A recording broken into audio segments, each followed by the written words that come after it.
Princess Charlene of Monaco spent much of 2021 in her native South Africa due to suffering from a mystery illness. The coronavirus pandemic, paired with the illness, meant she was unable to return home to Monaco. She went months without seeing her two children, 6-year-old twins Princess Gabriella and Prince Jacques, as well as her husband, Prince Albert II. As a result, Charlene also missed her and Albert's 10th wedding anniversary. She managed to get back to Monaco in early November, but reports suggest she continues to battle with her health. Last week, the Palais Princier released a statement on Tuesday confirming that she would not be attending Monaco's National Day with Prince Albert.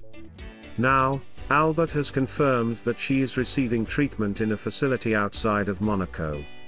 The pair have enjoyed a good relationship, often appearing together at Monaco's numerous glamorous balls and charity fundraisers.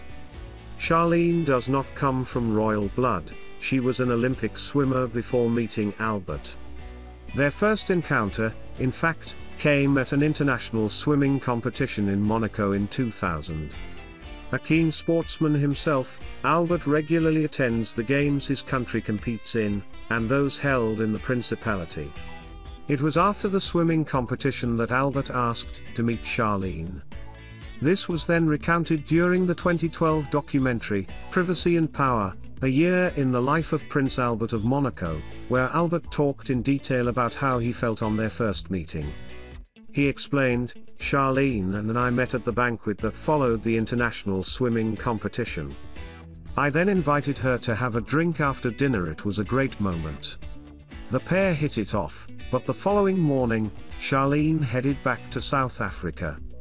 It was 5 years before either Albert or Charlene spoke again, when Charlene called to offer him her condolences after the death of his father, Prince Rainier III in 2005. The following year, a photo of the couple together at the Turin Winter Olympics made front pages. 5 years later, Albert proposed to Charlene and the pair married in front of huge crowds and a TV audience of 100 million.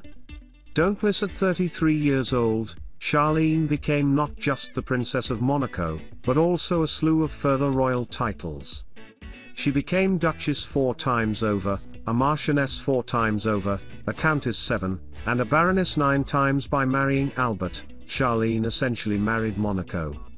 Meanwhile, following his trip to Dubai earlier this month, Albert told People magazine that a family-style intervention had taken place with Charlene and her health. He said, "I sat her down with her brothers and a sister-in-law.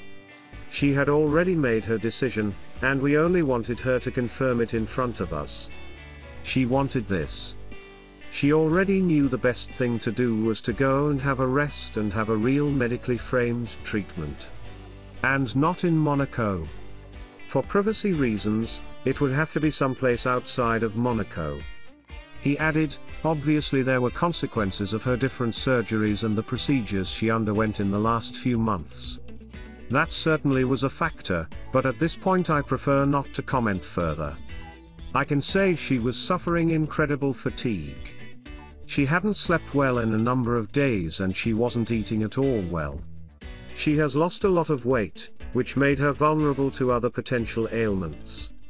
A cold or the flu or God help us, COVID." 8. The Duchess of Cambridge has quelled any pregnancy rumours after she enjoyed a half-pint of Guinness during a visit to the Students' Union of Ulster University TMS Magee campus. Kate and her husband Prince William made a whirlwind visit to Northern Ireland to meet with young people and organisations who are attempting to build positive relations within the local community. Edwina Bartholomew, a host on the Australian breakfast show Sunrise, said, "Kate did spark some pregnancy rumours at one point when at the university, the royals were offered a sample of some Irish whiskey. Kate refused a glass, however later, she did take a very royal swig of Guinness. So yes, we can put that to bed now."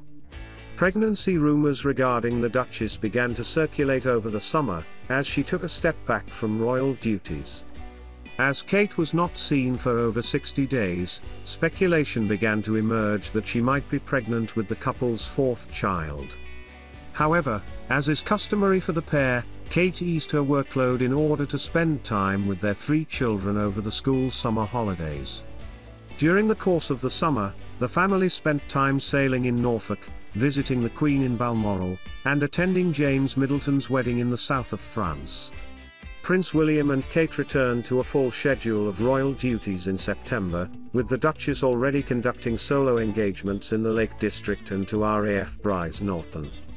After arriving in Londonderry yesterday, they visited Ulster University TMS Magee campus petting zoo, where Kate held a tarantula named Charlotte and met a snake that was kept in the facility.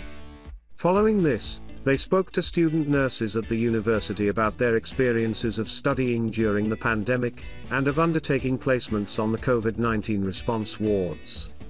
The Duke and Duchess of Cambridge had previously spoken to this group of nurses via video call earlier this year. As well as speaking to student nurses, the couple met with the first cohort of medical students accepted into the University TMS New School of Medicine, which was established this year to aid the nationwide shortage in the medical workforce. Don't miss they later dropped into the Students' Union for a culture shock event, which gave them the opportunity to same traditional Northern Irish food and drinks, such as whiskey and wheaten bread. Several students also gave a performance using traditional instruments whilst the couple mingled with other students. Later, Kate changed into a more casual ensemble as they visited the City of Derry Rugby Club to meet players, coaches, and volunteers involved in the Sport Uniting Communities initiative. The Duchess had the opportunity to show off her sporting skills and heard from young players about their involvement in the initiative, which is aimed at promoting peace and reconciliation. Prince William and Kate's appearance in Northern Ireland follows their red carpet appearance during the No Time to Die premiere at Royal Albert Hall. The couple joined Prince Charles and Camilla in celebrating the 25th installment in the Bond franchise and the departure of actor Daniel Craig from the iconic James Bond role. The pair made the shock announcement in January 2020, and subsequently moved to the US with their son, Archie. Since then, Meghan and Harry have publicly spoke about the difficulties they faced as royals, including mental health issues it caused and even alleged racism. Since leaving for their new life, Meghan has not returned to British soil, and Harry has returned just twice, for Prince Philip's funeral and the unveiling of the statue of his late mother, Princess Diana. When Meghan first joined the family, it seemed like a fairy tale, but the relationship slowly began to break down. Royal biographer Andrew Morton spoke to experts Molly Mulshine and Christina Garibaldi on Royally US podcast. Mr. Morton said, "I thought that she was a team player before, and she was known as a team player on Suits. When she joined the royal family, she made every effort to get involved. She converted to the Church of England, she changed her nationality, and was going to become a Brit." He added, "She gave up all her social media accounts and dropped the fact she was a patron of various charities. She seemed to be willing to be integrated into the royal family. I think that what's happened is a small tragedy for the royal family. They've lost someone who was relevant to a section of the population that they couldn't really reach. She and Harry have shown that they're not prepared to accept what was put in front of them and make their own way. Since leaving their roles as working royals, the pair have become financially independent. Their portfolio includes a reported 150 meters Netflix deal, a Spotify deal, a Silicon Valley startup role, and most recently, a bank. Prince William was given almighty being trademark by Queen after Zara crashed royal family support. How many people back the monarchy? Staggering royal fans chart. The pair announced they were moving into banking, promising to change the world by putting their money into an investment firm called Ethic. It is understood they were introduced to its founders by friends. The Duke and Duchess have been appointed as impact partners.